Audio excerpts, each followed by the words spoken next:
బయటికి వెళ్దాం, టైం అవుతుంది. ఫోన్ మాట్లాడి వెళ్దాం.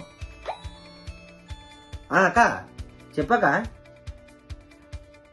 ఇంటికి ఎందుకు రాలేదా? అక్క ఇంటికి వచ్చిన దగ్గర నుంచి అమ్మ బుర్ర తినేస్తుందాక.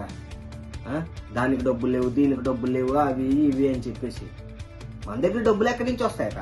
అయినా అమ్మ మన కోసం ఏం చేసిందని? డాడీ ఒక్క నిమిషం.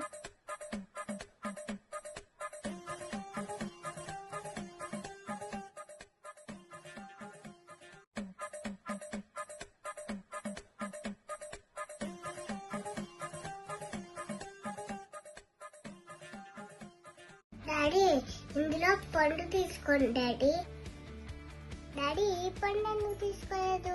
అదా, అది కుళ్ళిపోయిన పండు. బుద్ధున్నోడు ఎవడైనా తింటాడా? అది అమ్మ తింటది డాడీ. కొంచెం నిన్న పళ్ళు ఉన్నప్పుడు ఫస్ట్ టైం అమ్మని తీసుకోమన్నా, అందులో పాడైపోయిన పండే తీసుకొని తింటాడు డాడీ. అదే అమ్మంటే. నానమ్మ గురించి తప్పుగా మాట్లాడాడు